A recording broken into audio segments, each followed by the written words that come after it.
TV, advancing kingdom lifestyle.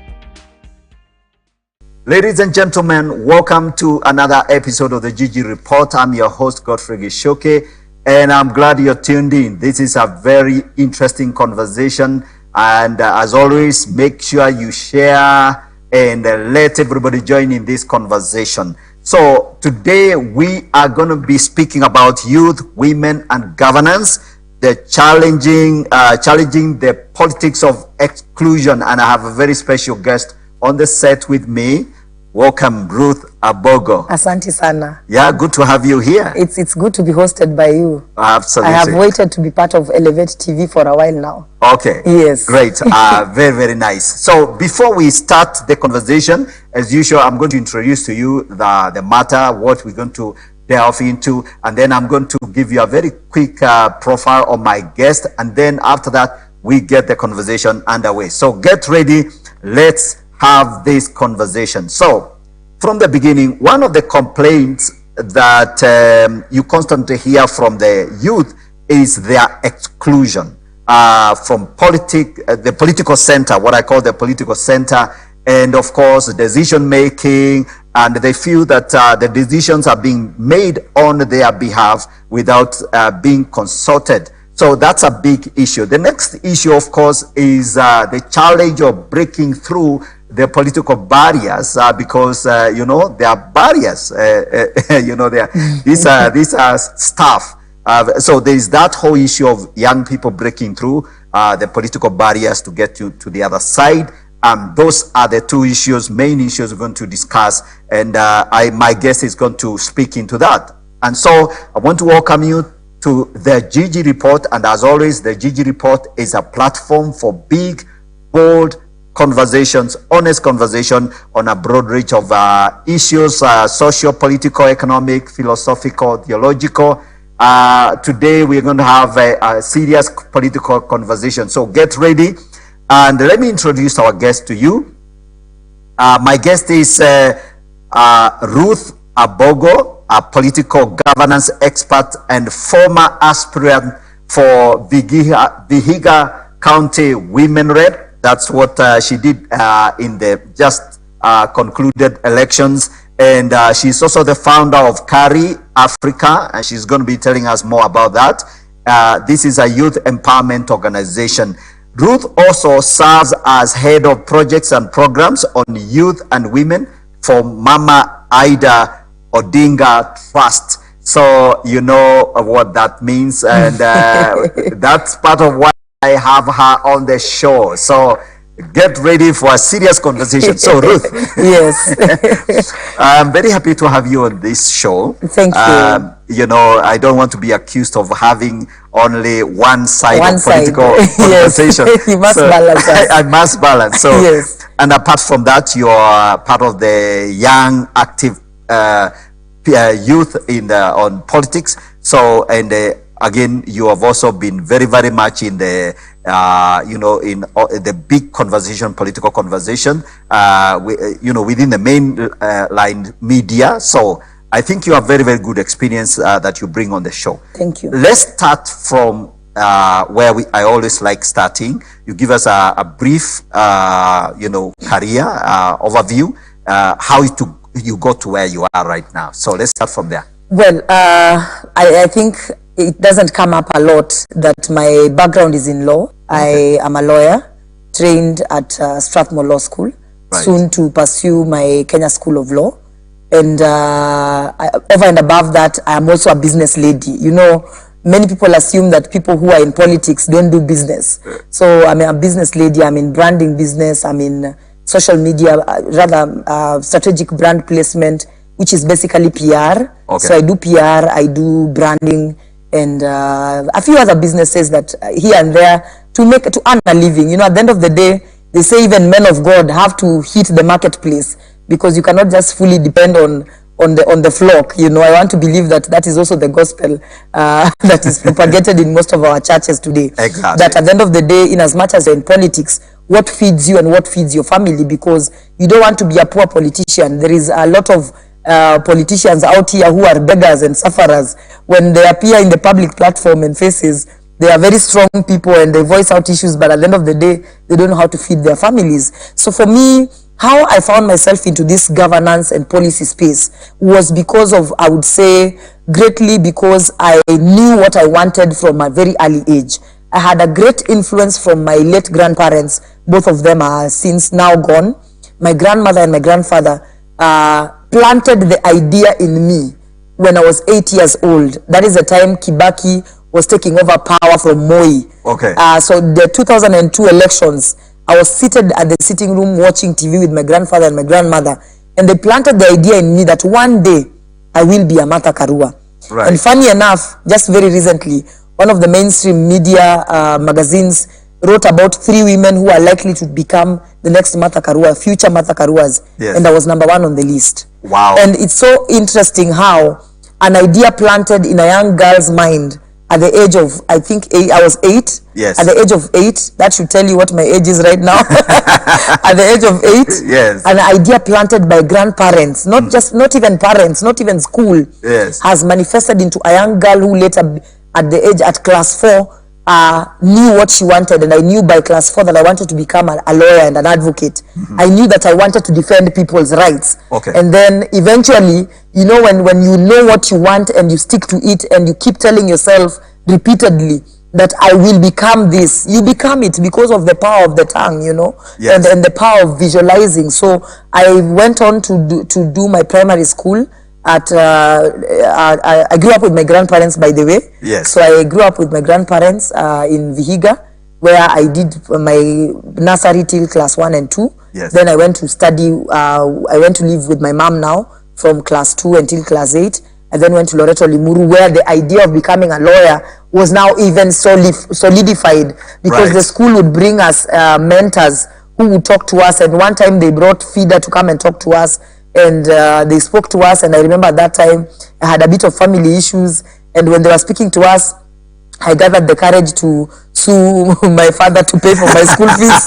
Imagine, at the age of 16, I was already seeking justice. You're suing your own father. Suing my own father. So yeah, he realized that my father is actually an advocate of the High Court of Kenya. Yeah. And I knew that he was an advocate before I knew him. Yeah. Rather, I wanted to become an advocate before I even knew that he existed. I'm one of those. My story is very unique. Okay. But anyway, to cut the long story short, yes, my dream of being an advocate was solidified when at Loreto Limuru, when one time FIDA people came. Yes. I followed them afterwards. I said my school fees has to be paid, and my school fees was eventually paid. And of course, we have since renewed our relationship with my dad. We are now good friends, yes, colleagues in the profession. And whenever we argue, it's not about issues, it's about who is the better lawyer, you know. And now I then got 100% scholarship. Okay. Because of that vision, and I kept sharing with my high school principal that I want to become an advocate of the High Court of Kenya. I want to be a lawyer. Yes. She then sponsored she got me 100% scholarship to study at Strathmore. She connected me to an opportunity that got me 100% scholarship to study law at Strathmore University. Okay. So that's how I got into the profession. And at Strathmore is where my passion for governance was birthed, because Strathmore, and I'm not even marketing them because they don't even know I am on this show today. Yes. But Strathmore's foundation of education is such that they don't just teach you the law. Yes. They give you options of what you can possibly become by virtue of being a law student. And for Yes. me, the option they gave me through all the courses I was doing, all the units, was that I can actually become a governance person, a policy person, and a proper politician.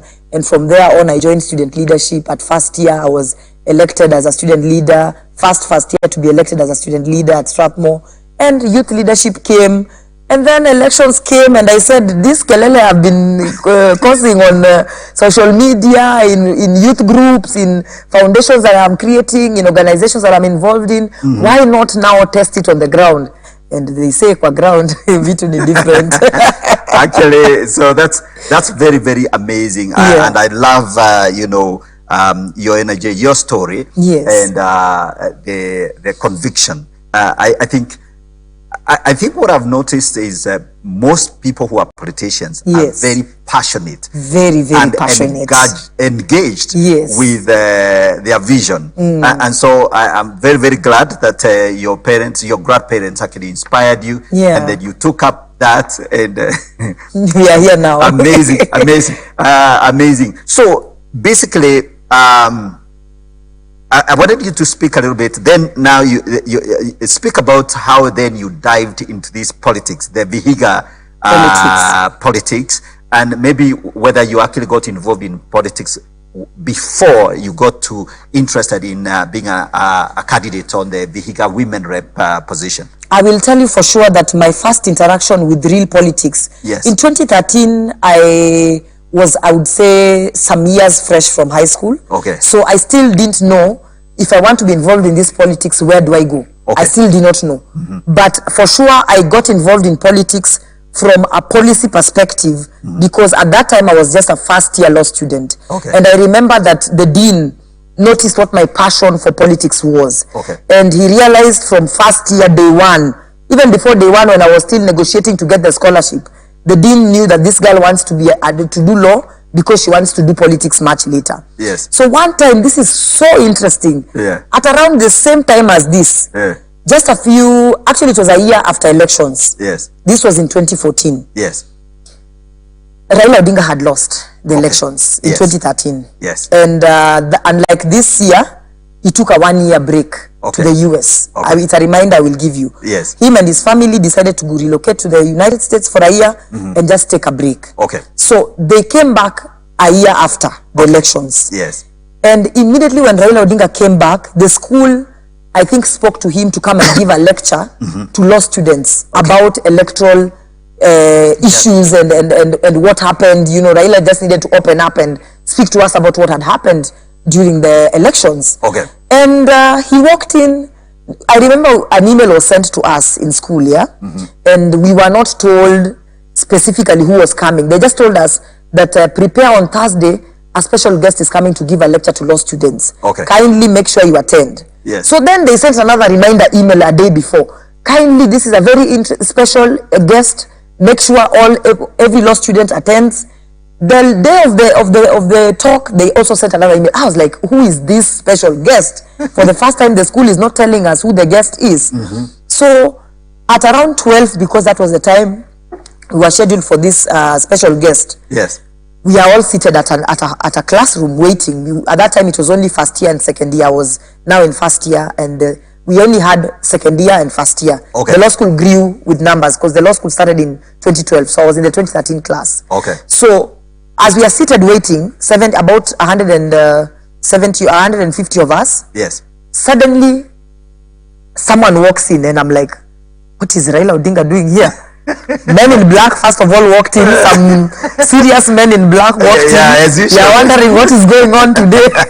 Then kidogo we are seeing Mzee walking in. I'm like, what is happening? Yeah. And you know, at that time I had been from my very young age, I had been a subscriber to the Raila Odinga politics. Okay. So I remember that day I crossed my fingers and I said, dear Lord, you know, sometimes we make dangerous prayers. Yes. I made a prayer and I told God, may I be the one to be given the chance to give the vote of thanks. Yes. You know, in my school, once we would have lectures every Thursday from special guests. They could be an ambassador, a president of a former country, a former president of a country. It could be an MP. It could be a minister. The school has programmed its sessions like that. Okay. So then that time, so I had never been given the chance to give a vote of thanks at any of those forums. Yes. But that day I said, dear Lord, you know how much I subscribe to this man's political philosophy. Okay. May I be given the chance? Yes. Funny enough, when he had just begun talking, the dean sent me a message and said, Ruth, you're the one giving the vote of thanks. Wow. You can imagine how much I started sweating. There I was having wished for an opportunity to speak, to give a vote of thanks. Then I started sweating. And of course, as he was speaking, I paid attention to what he was saying. When he was done speaking, they said, now we will invite Ruth Ambogo to give the vote of thanks. Yes. Now, I decided for me, this would not just be a normal thank you for coming. I said I would give a short 2-minute opinion of, you know, of that election and encourage Raila. And I remember I encouraged him. I even told him the next time we will be saying Guinea Wasekao. That was the Gor Mahia slogan, you know. Yes. And he was so excited and people were laughing. So my worry was, I thought that people were laughing because I was not speaking well or because you know, I was struggling with my English or something like that. But funny enough, they were laughing because the speech was so hilarious, yet inspiring at the same time. Yes. So after I was done with the speech, I gave him a book. I handed over a gift to him. We took a nice photo. And then I thought, oh, this is it. Guys were like, after that, people were saying, oh, that was a nice speech. That was a nice speech. You should be a politician. You should be a politician. So I thought this was over. A few minutes after the speech, I got a call from the dean. Raila Odinga wants to have lunch with you. I'm like, what are you talking about? So there we go. Yes. We are having lunch. And he's talking about, let me tell you, do I even remember what he was talking about? Because all I remember is that he asked me, so young lady, what is your passion? And I told him, you know what, I want to be a politician at some point in the future. And he gave me some tips, you know. He spoke about, you know how he loves history and he can tell you about your entire family and where they came from. Yes. And you have just told him your name and where you come from. You know, he will tell you plus your lineage that you have no idea about. Right. So he was talking about my lineage when I told him where I come from.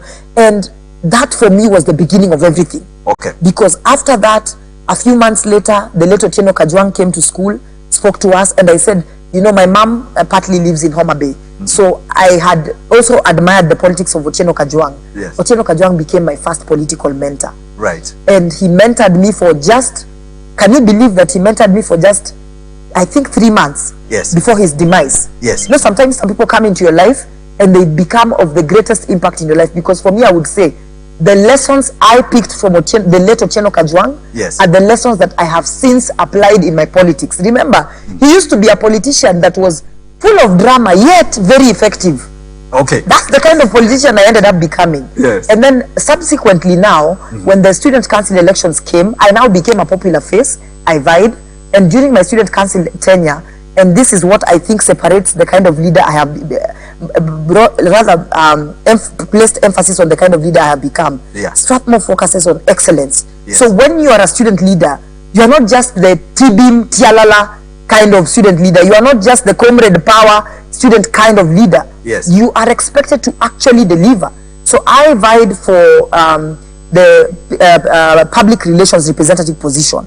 And when I vied for it, I knew it was all about events in school. Yeah. But the school always challenged us that everybody must come up with a project that touches on the lives of students. So even as a PR person, my work was not just to ensure guys are having entertainment and we are having a good time. No.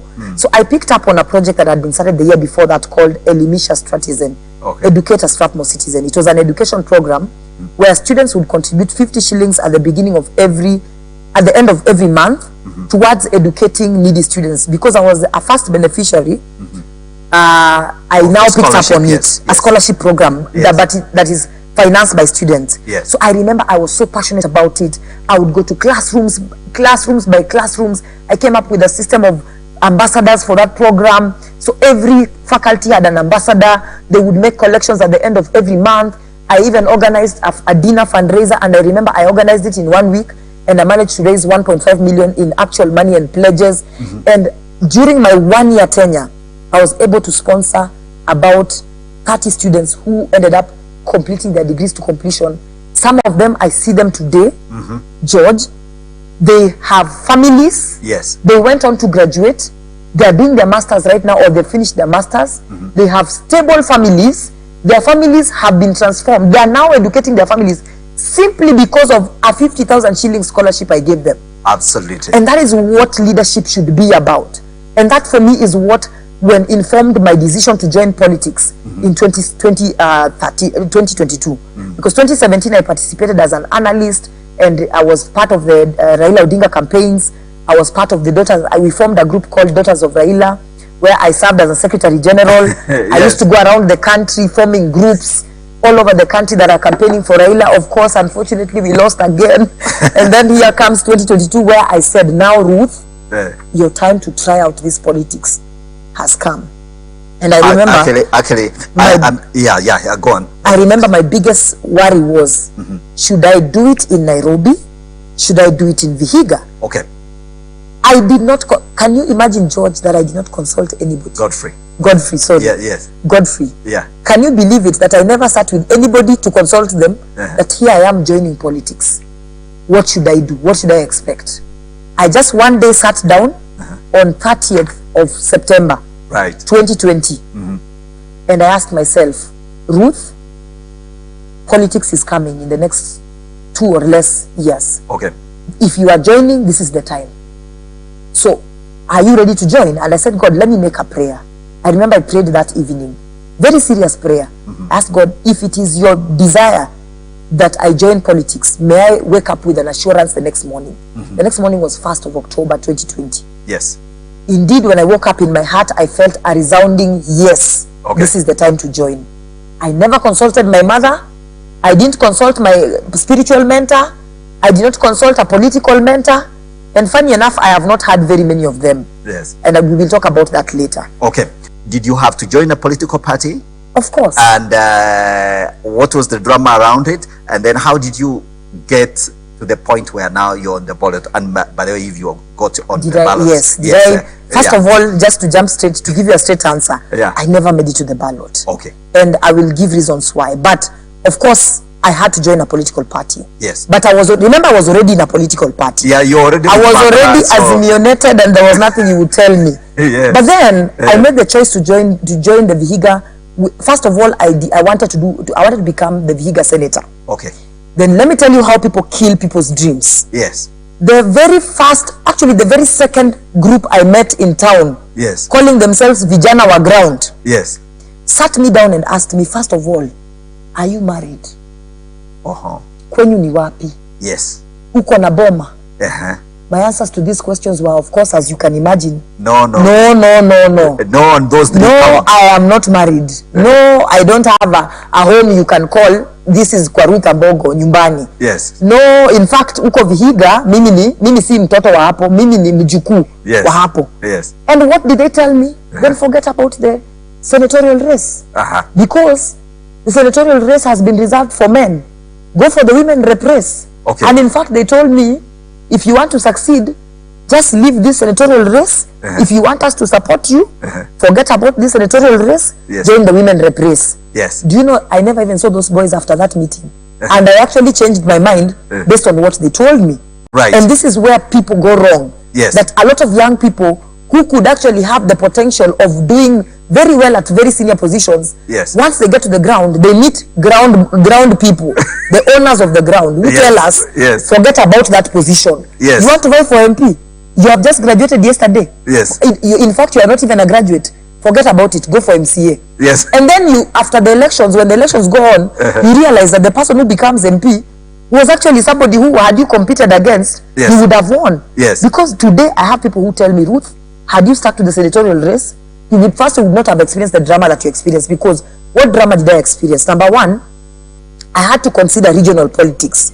They also lied to me that if I am going to win this race, yes, I have to join the party of the region. Okay. Which at the time is ANC. Right. Remember, this is Vihiga, where Musalia Mudavadi comes from. Right. And his party is ANC. So I remember having to quit ODM to join ANC because now I am now in Vihiga and all politics is local. But look at eventually what the results came out, the final results of the elections. That ODMs in Vihiga, the governor is ODM, senator is ODM. We have one ODM MP, and then we have out of 25 MCAs, yes, we have 14 ODM MCAs. Meaning, had I just also stuck to ODM, I would not have experienced the drama I experienced in ANC, and I would have also possibly also won. Now let's get to the drama. What was the drama? Yes. You know, when I joined this race, there was this perception that was going around. Yes.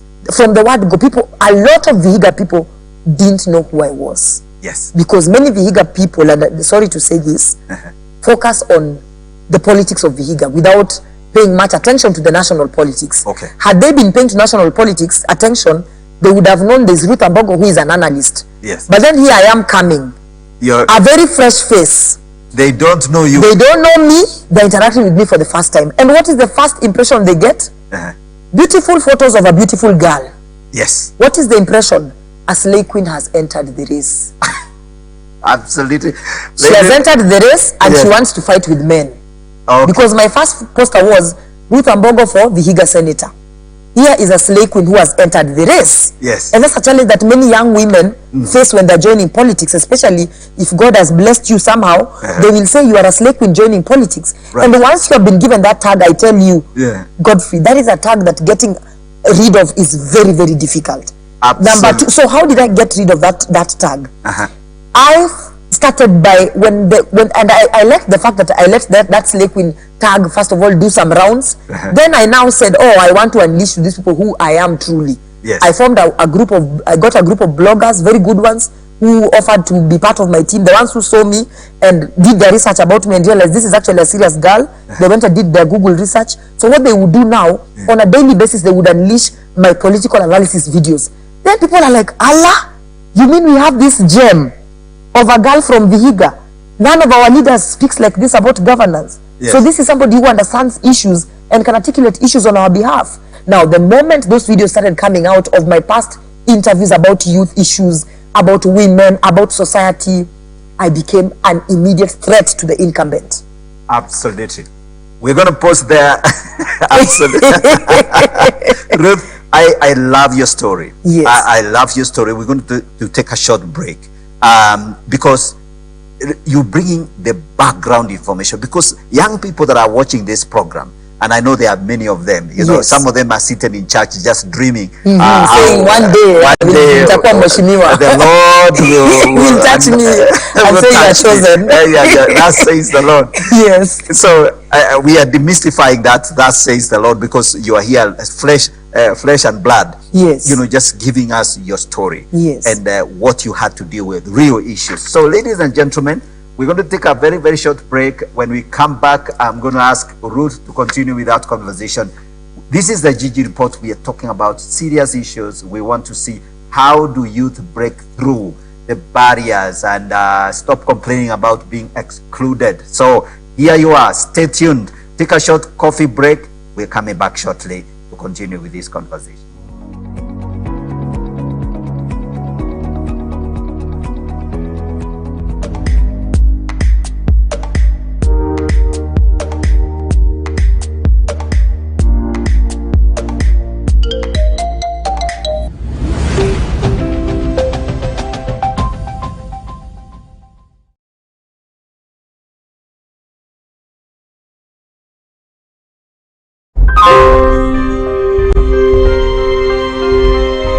Are you Reverend Andrews? I am. My husband is in county jail. God sent you to contact me. Yes. So you could be my lawyer. Mike, is that you? Mr. Forrest, morning. You remember Jack Hatcher from the bank? Mr. Hatcher. I don't think it's wise for you to be representing Mr. Miller. I've seen the documentation. It's embezzlement. He came in here like a fortune teller. He forged my signature. What's really going on? I believe that God wants me to do this. I didn't do anything wrong. I know. Can I help you? We'd like to speak with Reverend Andrews. Papa put you right here for a reason. Truth will come out in the end.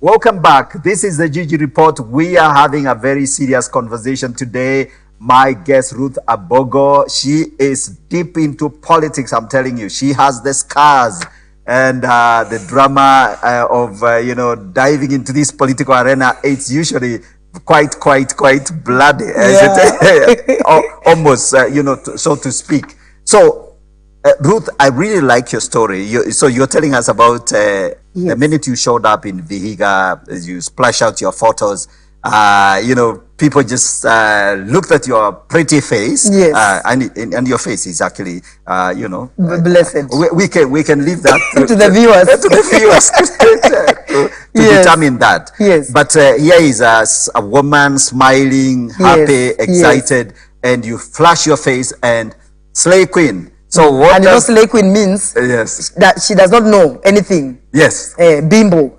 You know, yes. Okay. Yes. So, and you had to deal with that whole rebranding and, you know, demonstrate that you're serious. And we've talked about that, how you had to get these young people to begin actually to share videos of you, you know, playing in the big game, opinion, giving Going opinions. against the big girls Yeah, and boys. and the big girls and boys. Yes. And so that began to shift.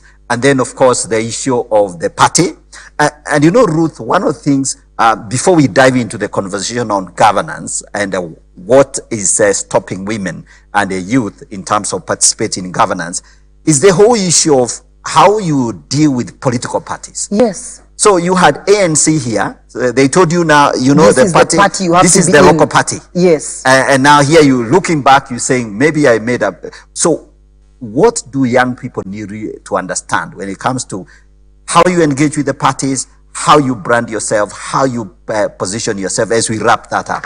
I think that what people need to understand is, especially with political parties, is you must be a member of a political party as early as possible. Okay. That you should be able to, and you see, unfortunately, our political parties tend to be vehicles for elections as opposed to philosophical vehicles for philosophical agenda Yes. to drive a particular agenda for growth and development for society. Exactly. When you look at other countries such as Britain and the US, if you find the Democrats in the US, they are called Democrats because they propagate a particular economic and political agenda for the people. So if you are a member of the Democrats, it means, religiously speaking, on particular religious topics, you will pick a particular stand that is totally opposite from what a Republican would say. That on the matters of economy, you will be standing on a particular renowned stand that is totally the opposite of what the Republicans will be talking about. Yes. So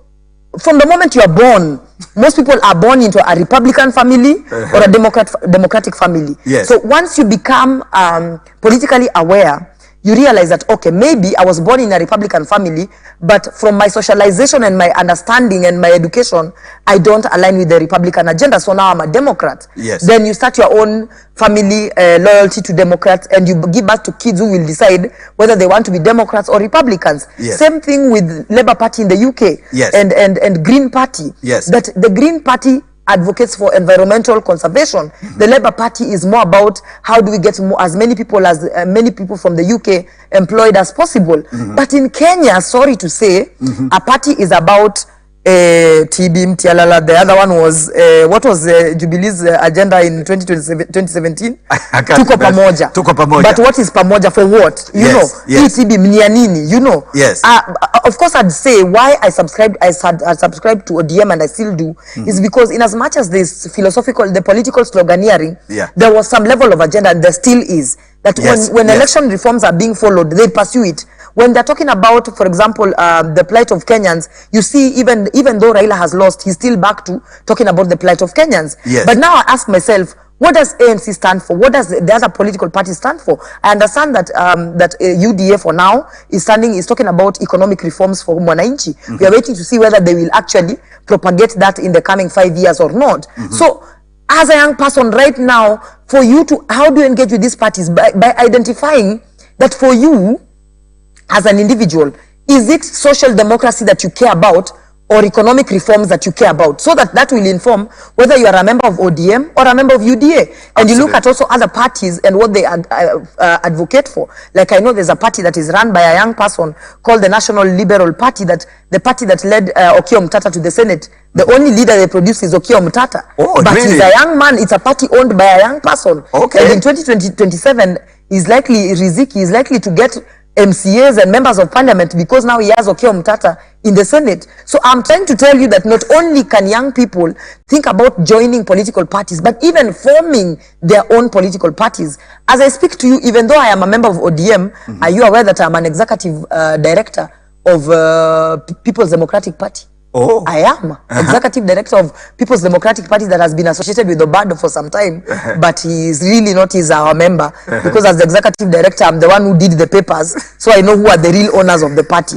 So basically, the point I'm putting across is that if these parties that exist don't excite you as a young person, join with hands with your fellow young people, form your own party, you know, get people who believe in you. Because I remember Otieno Kajwang gave me one advice that I would also advise the young people.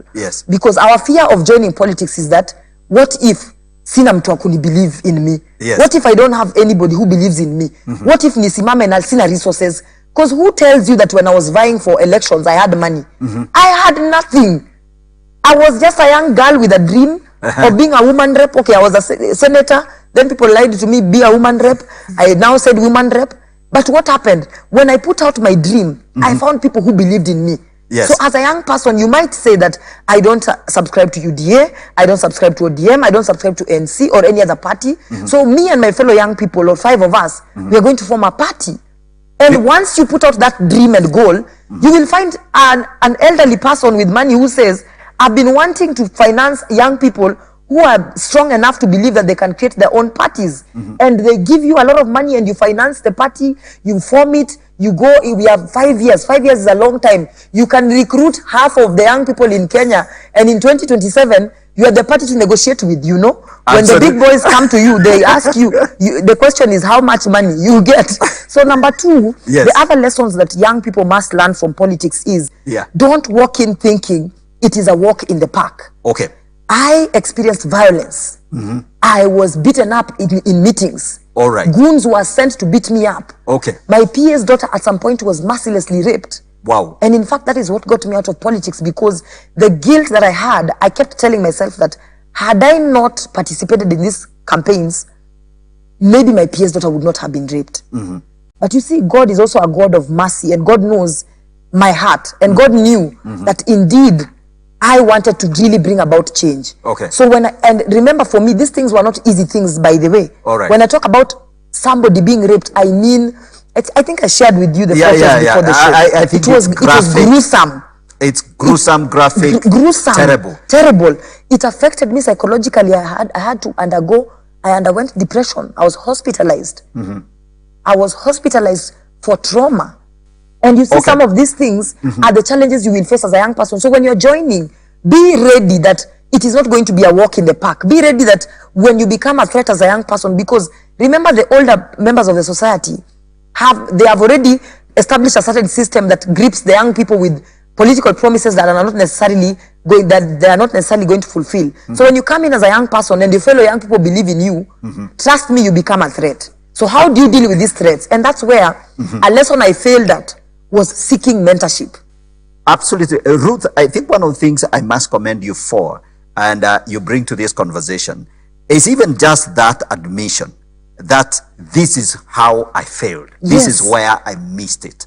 Because you see, and until one is willing to engage and get into the game and actually miss, I have interviewed a number of I had a guest on the other show that I ran, and we were talking about how to recover from loss.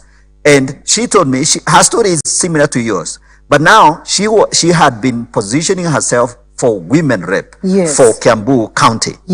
For 8 months, a whole year, she had campaigned, she had done everything. Now when now she got into this party said, no, in fact, you qualify for senator.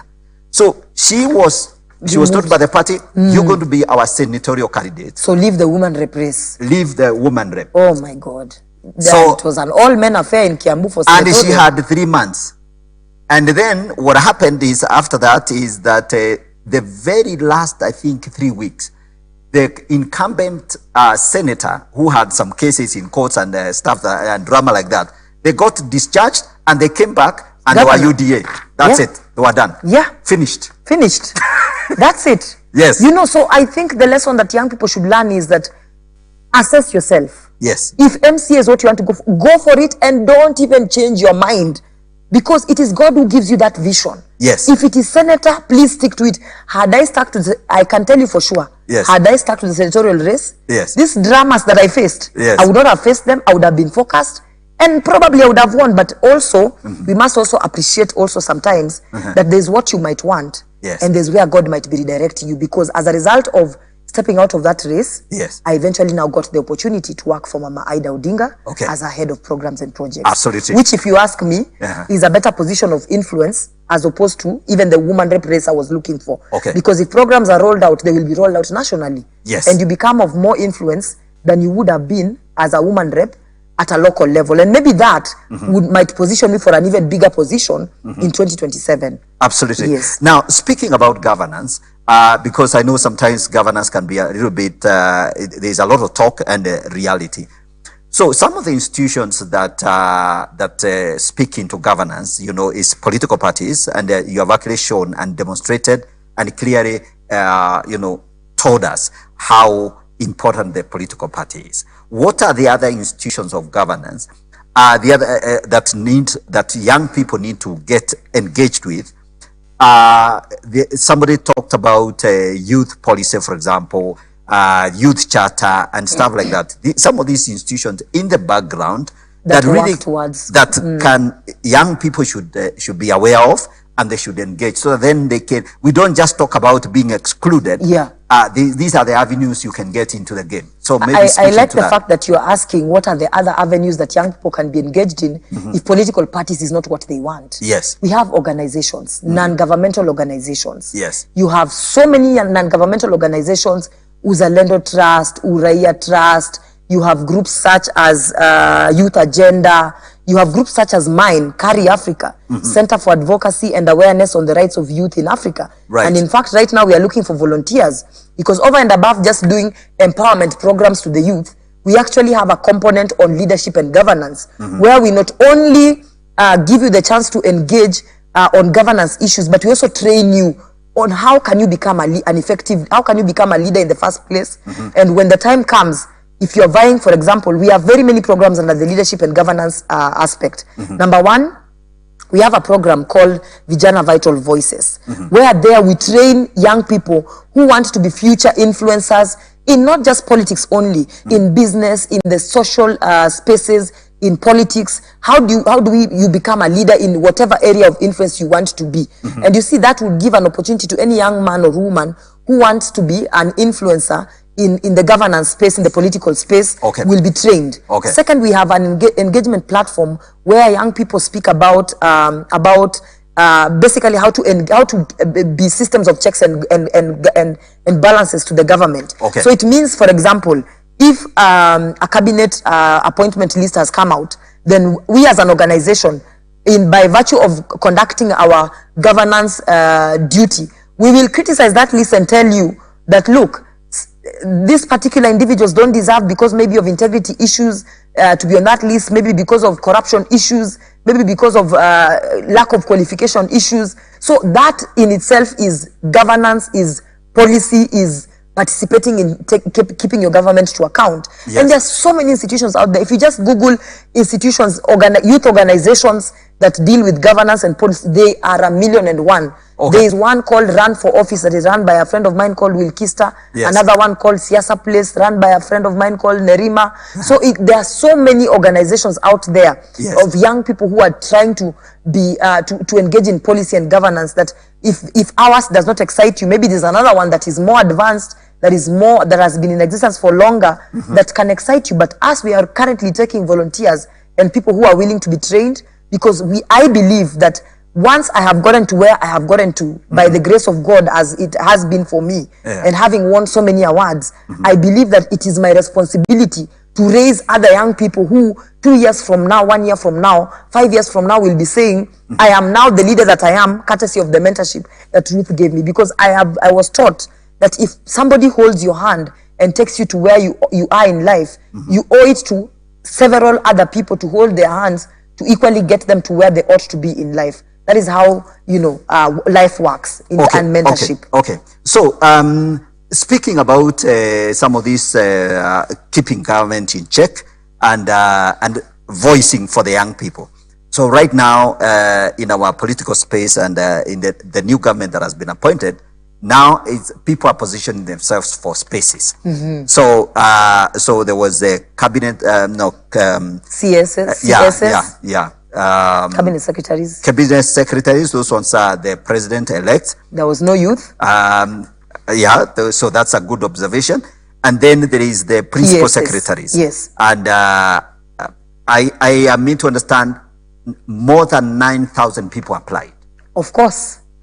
So, so where do you stand on that? Did you apply? Are you interested? What's going on?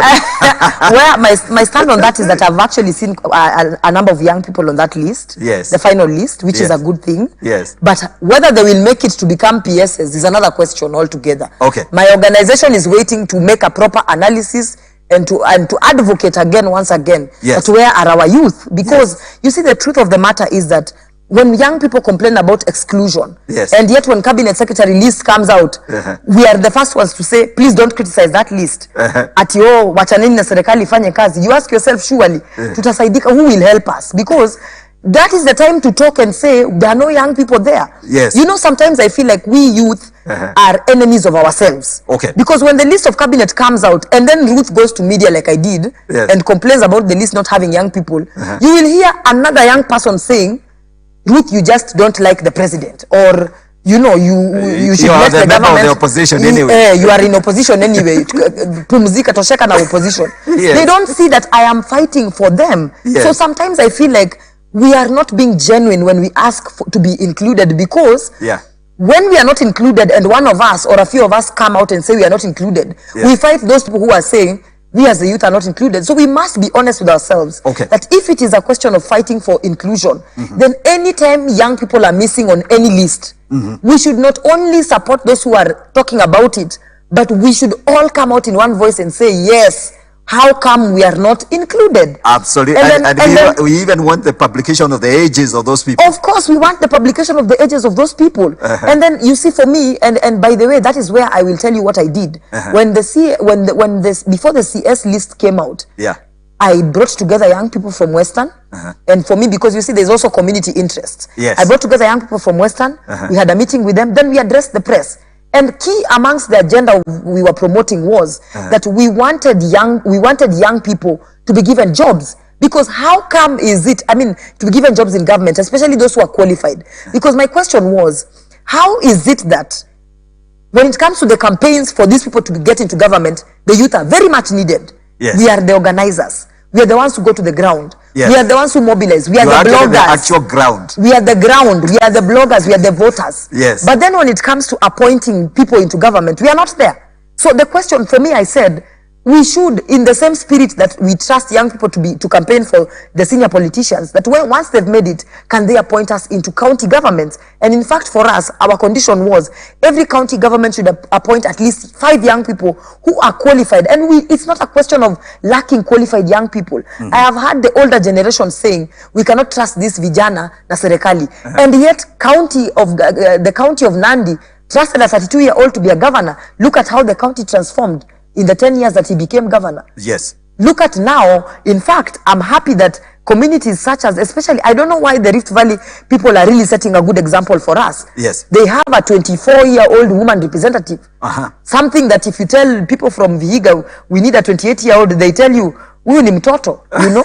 So if we can trust to elect a 32-year-old governor, as a 32-year-old senator, because the senator for Kakamega, the outgone senator, was, I think, at the age of 30 or 32 when he vied for senator, and he won. Yes. He didn't make it for governor though, but he won senator. Yes. If we can trust them to be elected, why not trust them also for cabinet appointment positions, for PS positions, for CAS positions? CAS, I believe they will give young people. While you're on the CAS, let me interrupt you. There was, I think, a court ruling. Ruling. An injunction. An injunction. So tell us about that. So what's going on? Are these CAS cabinet assistant secretaries, are they illegal? Are they legal? What's going to happen? So basically, the question before court, and I think Kenyans need to understand, the courts are not saying that it is wrong to have CASs. Yes. Who are basically assistants of cabinet secretaries. Yes. First of all, when you look at it logically speaking, and this is an issue I have addressed somewhere else this morning, Yeah. that logically speaking, a cabinet secretary cannot possibly handle their docket without the assistance of sort of like a deputy cabinet secretary, Okay. deputy minister, Yes. which is what a CAS is. Yes. Cabinet secretaries there is so much expectations from them. On a daily basis, they receive hundreds of invitations to attend functions where they're expected to speak. On a daily basis, they're expected to be in 1,000,001 places all at the same time. Yes. Without assistance, they cannot possibly execute their mandates. Okay. But the issue is that when these positions were being created, the proper public participation procedures were not followed. Okay. So But that's the there is issue. a section of the Public Service Act, Section 27 of the Public Service Act, that requires that before any new position is created under the Public Service Commission, Yes. that whoever is, once a request has been made, there should be public participation that is done on the following questions. Number one, the suitability of that position for that particular, under that particular department under which it is being created. The financial implications for that. The roles and functions of whoever is going to hold that office. And a lot of other requirements. Yes. So in the public participation forums that were done before the CASs, the first CASs were appointed, that was not indicated. And then also, LSK is also going to court on contentions of the fact that how come they were not subjected to a competitive process? Okay. The first list was just presidential appointee. That if indeed they are deputies of cabinet secretaries, then they should be subjected to a competitive process, which is apply and then go for an interview. And the other day I saw the list has come out and the government notice has come out for people to apply. Yeah. And I am going to apply. Absolutely. I mean, I have had people saying that it is a reward scheme for loyalists. Now I want to test the system and find out if I apply with my little qualifications, will they consider and say, and you know, your reputation and my reputation for working for Baba.